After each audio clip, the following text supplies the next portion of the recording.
Assalamu alaikum dear viewers, welcome to my channel. Subscribe the channel and comment like video. علم اور مدارس کے متعلق سیریز چل رہے 8 نمبر قسط ہے۔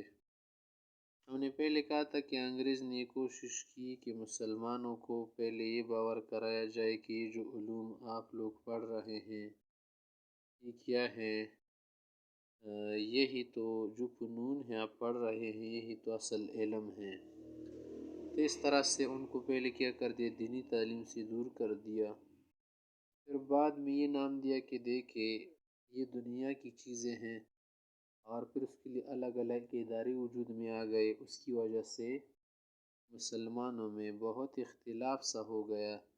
اس طرح سے کہ آج تک آپ محسوس کریں گے اور پوچھیں آپ کو اندازہ ہو جائے گا کہ جب یا کسی پوچھیں گے کہ حضرت صاحبہ کا بچہ کہاں پڑھ رہا ہے، کیا کر رہے، تو آپ کو فوراً کہے گا یار بس خدا رحم کرے دنیاوی تعلیم حاصل کر رہے، اسی بھی دنیا کا فائدہ ہے، اور جو دینی تعلیم حاصل کر رہے اس کو کہتے کہ اصل فائدہ نفع تو اس نے اٹھایا۔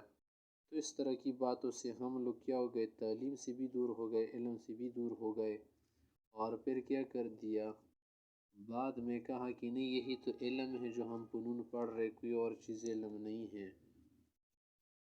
انگریز پہلے دنیاوی فنون چرا کر لے گئے، چھینے اور اپنا لیے ہم سے۔ دنیاوی فنون کو انہوں نے چرا لیا، اپنا لیا، چھین لیا۔ پھر یہ دھوکہ دیا کہ علم تو انہی فنون کا نام ہے جو سکولز، کالجز اور انسٹیٹیوٹس میں پڑھائے جاتے ہیں۔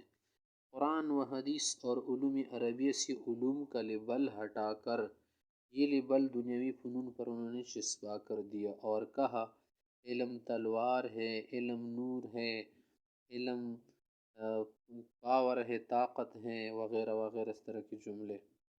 مسلمان قوم دھوکہ کھا کر دنیاوی فنون منزل مقصود سمجھ گئے، اسی لیے تو 50% لوگ ایجوکیشن حاصل کرتے ہیں، 10 یا 9% لوگ علم حاصل کرتے ہیں۔ یہ اس لیے کہ 50% لوگ کامیابی، کامرانی دنیاوی تعلیم میں سمجھتے ہیں، اور دینی تعلیم کے متعلق ان کا خیال ہے کہ اگر ہم نے دینی تعلیم پڑھ لیا، بچے کو پڑھائی، تو ہمارا بچہ کیا کھائے گا، کیونکہ اکثر تو یہی ہوا کہ جب سے انگریز نے ہندوستان میں آ کر گھسنا شروع کر دیا تو اس کی وجہ سے مسلمانوں نے، حکمرانوں نے، حکومتوں نے مدارس کی طرف توجہ دینا بند کر دیا۔ اس کی وجہ سے مولوی لوگ، علماء حضرات صرف عوام کے سہارے رہ گئے، اور وہ بھی خیرات، چندے وغیرہ یا اپنی کوششوں سے ادارے چلا رہے ہیں۔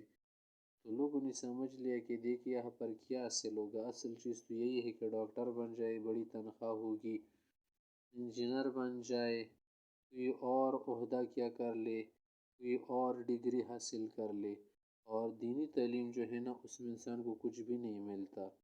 اس لیے اکثر لوگ جو ہے کیا کرتے ہیں، بچوں کو نہیں پڑھواتے۔